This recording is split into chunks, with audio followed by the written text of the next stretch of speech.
Let's talk about my top 100 sci-fi and fantasy books of all time.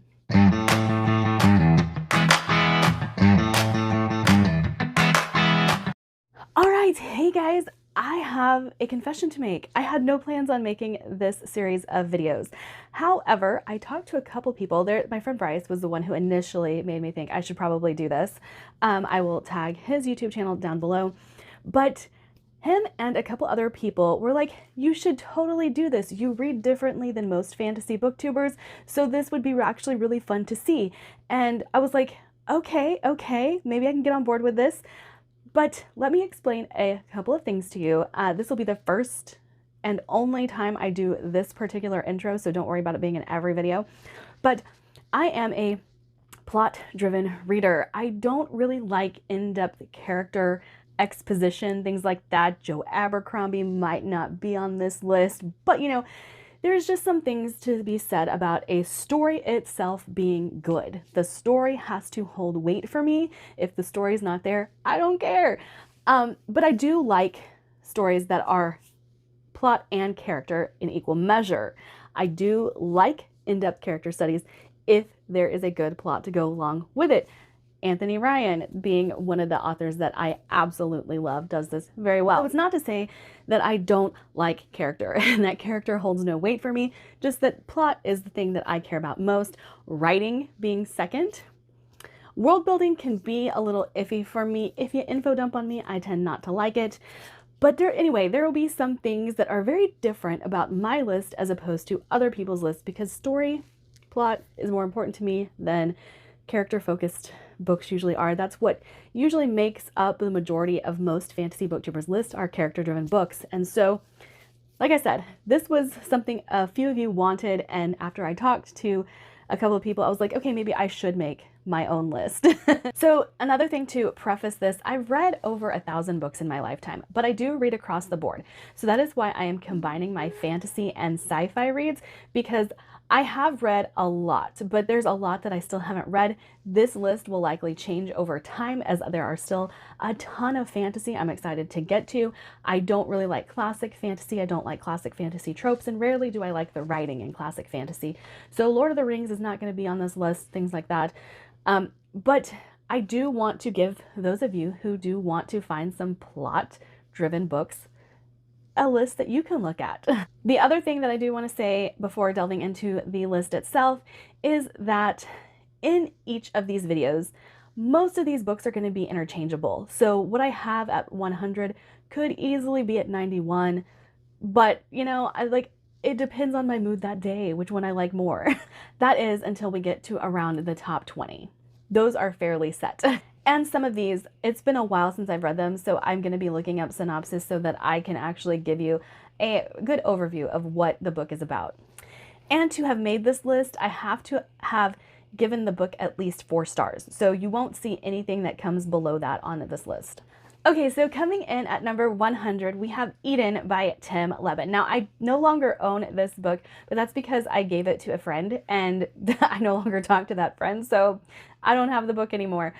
But this was my first taste of environmental horror, and I found that I really liked it. This led me to read Annihilation, which I did enjoy, but I liked Eden better, and I think it's because Eden is much more plot driven, and that's just what I like. But it says, in a time of global warming and spiraling damage to the environment, the virgin zones were established to help combat the change. Abandoned by humanity and given back to nature, these vast areas in a dozen remote locations across the planet were intended to become the lungs of the world. But there are always those drawn to such places. Extreme sports enthusiasts and adventure racing teams target the dangerous, sometimes deadly zone for illicit races. Only the hardiest and most experienced dare to undertake these expeditions. When one such team enters the oldest zone, Eden, they aren't prepared for what confronts them. Nature has returned to Eden in an elemental, primeval way. And nature is no longer humanity's friend. So like I said, I would have to read some synopsis to refresh my brain. This one, I really enjoyed the horror of it because it is nature fighting back. Now, like I said, I've read Annihilation, I read the Book of Koli immediately after following this, and I did like those. I just happened to like this one better. And I think that if you like either Annihilation or the Book of Coley, you would definitely really like this one. And I don't know if you like it better because, again, plot driven versus character driven, or thematic driven in the case of Annihilation. But I loved seeing nature fight back. I loved this sort of sci-fi magic that is infused into Eden. And the ending was quite epic. I do remember that as well. And I would highly recommend this book, especially if the environmental horror thing is something you're into. But yes, highly, highly, highly recommend it. And I need to go buy myself another copy of it. Coming in at number 99, we have An Enchantment of Ravens by Margaret Rogerson. Now, this is a cute, cozy fantasy. That's not typically my thing, but I do love the Fae, and the Fae are introduced in a big way in this. We have a Fae prince who has commissioned our main character to paint a painting of him.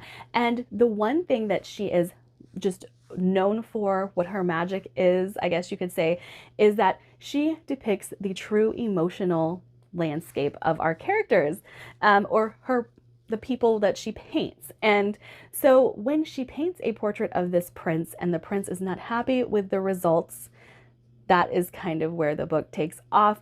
And I think that if you like cozy fantasy, this should be one that you pick up. I'm not the biggest cozy fantasy reader, but I really enjoyed this one, and it's cute. On that same front, we have Warrior of the Wild by Tricia Levenseller. Now, I just recently read this one, and I absolutely loved it. It was so fun and entertaining, and it was one of those books that's kind of like a breath of fresh air, which I read a lot of grimdark and stuff like that, so I just enjoyed having a fun book fill the void of, you know, I'm kind of in this dark pit, let me get out of it. But this is about a girl who is supposed to take over her clan. She has been set up to be the leader of her clan, but there's a lot of men who don't like this, and the men and slash boys that she's going up against sabotage her. It's a tournament to institute the name warrior to the people who are competing. And in doing so, she is exiled because she fails the competition due to the sabotage. The only person who sees the sabotage is her mother, and her mother is willing to be a saboteur as well. So this goes on to have her meeting up with a few other exiles and trying to earn their places back in their clans. It is really good. It's really good. Now, I do like Tricia Levenseller's writing. She actually evokes quite a bit of atmosphere and emotion, and she's a very well-loved YA author. And this is YA, but I don't think it reads very young. So do with that what you will. But I adore this book. Now for this next one, I have a little bit of explaining to do because this book should be higher. However, Jason M. Huff was never allowed to complete the series, never got the publication authority to say he could move on. And I have talked about this a little bit. I met him at a writer's conference, and I called him Commander Shepard because he was wearing an N7 jacket the whole time. But when I met him, we were talking about plotting and how that is so important to a book, and action and moving the action forward. That was part of his job during this writer conference, is he was teaching classes on that. And we talked about the Darwin elevator.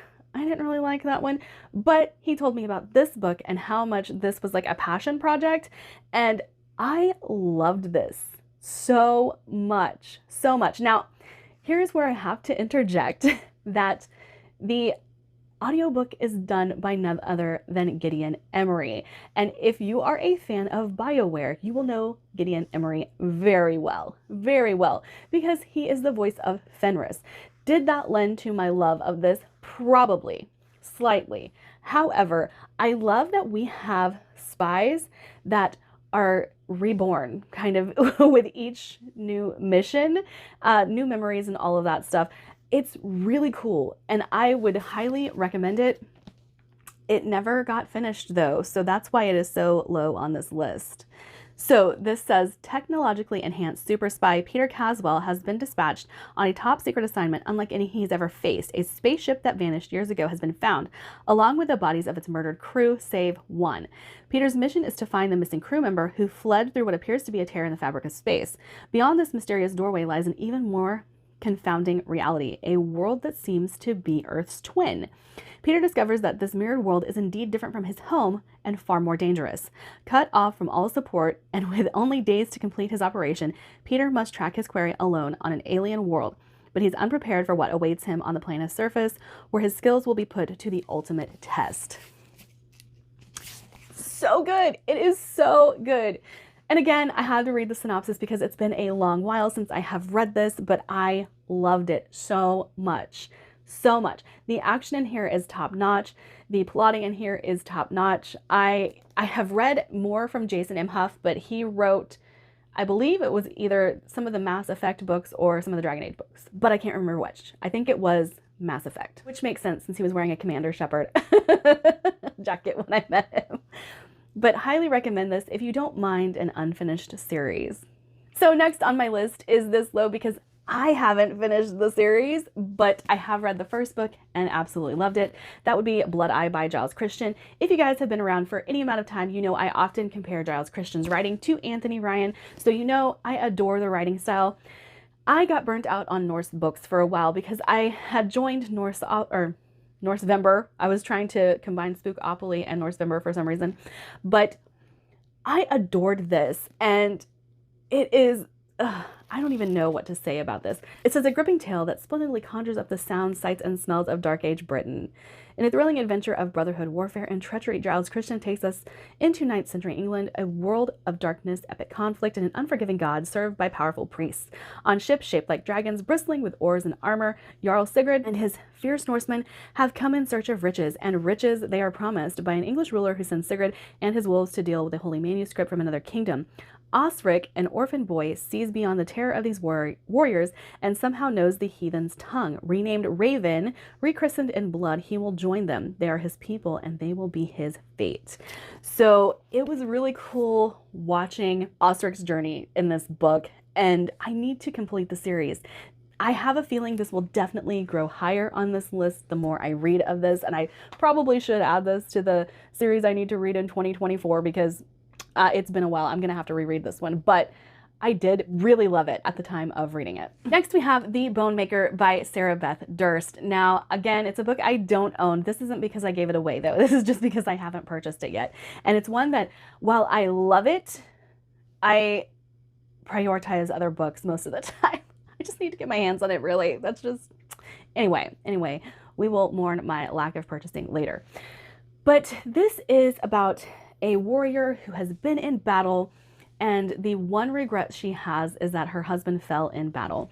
And what she wants most in the world is to revive him, and she's going to use bone magic to do it. So she recruits the warriors of her past to help her in this endeavor, and then things ensue from there. I don't want to give too much away about what happens in this book because there are a lot of twists and turns in this book. Sarah Beth Durst is an amazing writer.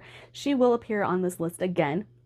And I do have Race the Sands that I need to read. I've had it on buddy reads past, and you guys know I'm just not good at the whole buddy read thing. But I love Sarah Beth Durst's writing. I think that she, again, can capture atmosphere very well. She's very good at writing short books, but delivering a full story with full character development and all of that stuff. She has standalones, she has series, but they're all fairly short, and I just think she's excellent, absolutely excellent. Now I'm gonna toss in a throwback to Sookie Stackhouse. Now I just randomly grabbed a book from the series. This is not the first book in the series, but when I first started reading fantasy, I was only reading urban fantasy, and this one I fell in love with. I love Sookie. I have to say I love True Blood as well. It does get a little convoluted towards the end, but I love Eric Northman.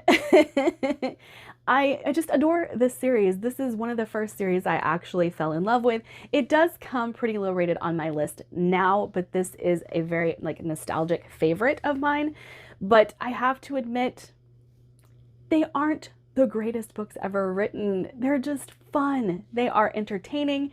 And I do think that Charlaine Harris does a really great job with this long series, not giving us too much stuff that is just filler. I do hate that about fantasy series. There's a lot of filler in fantasy series, but I can say that this one doesn't have a whole lot of filler, and there is romance in here. You guys know I like romance. So kind of take it with a grain of salt. This is urban fantasy. I know a lot of people don't like urban fantasy, but this is fae as well. Fae, vampires, werewolves, a ton of fun. Okay, and another Norse book that's going to come a little lower on my list, and it's not because I don't love it, because I do. That would be The Witch's Heart by Genevieve Gornichek. Now, I read this again during Norse-vember, so this has been a while since I've read it, but this is about Angrboda and Loki and their love affair. That's pretty much what this is about. Angrboda obviously is very independent, so doesn't rely on Loki, but this is them, their kids, how Angrboda lived outside of the view of the gods, her whole story, and her not death. So I don't know what else to say without spoiling things, but this one, the reason it comes a little lower on my list, because you will see like quite a few retellings, because I do like retellings. It comes lower on the list because this has a middle that drags. And I'm not saying it's bad, but it does slow down enough that this is a 4-star read for me and not a 5-star. I still really enjoyed it though, would highly recommend it, especially if you are on the retelling kick that I have been. Like, this is a good one. It's a very good choice. All right, now throwing back to some YA, I have The Strange Case of the Alchemist's Daughter by Theodora Goss. I am recommending the series, guys. I really enjoy this. So if you are a fan of Gothic novels, then you will probably really enjoy this series, because this is the daughters of all of the famous Gothic figures. And Sherlock and Watson are in this. This is, let me see if I can, does it give me a list? Oh, no, Mary, who is Jekyll's daughter, Diana, who is Hyde's daughter, Beatrice Rappaccini, Catherine Moreau, Justine Frankenstein. But it is really cool because Catherine Moreau is the one writing this story and the girls are interjecting along the way. So I found it highly, highly entertaining for that reason alone, because it breaks the fourth wall and it's hilarious. But I really like Theodora Goss's writing as well. Now, this is actually a book I picked up on Anthony Ryan's recommendation. It's on his recommended reading list, and I was surprised. I was very surprised. But I do like this entire series. The third book kind of gets a little flack for not being the greatest of finales, but it's still really fun. And the reason it's low on this list is because my love for YA has dwindled over the years, but I still really, really enjoy this. And coming in at 91, we have A Memory Called Empire by Arkady Martine. Now, this is making this low on this list because of what I rated it. This is not a typical book for me. This is like, everybody who has read this, they were like, I don't know if you're gonna like it. You probably won't. Why? Because it's character driven, but I do really enjoy the mystery that is the heart of this story. And basically, we have a main character who visits the Empire after her predecessor dies, but no one will tell her how or why he died, or that she may be in danger herself. So there is a whole mystery that unravels around that. It's very technological, and the way memories are passed down and the way that like this whole mystery unfolds and you find out more about what the Empire does and what their company does, like, and how the back and forth is causing a lot of tension.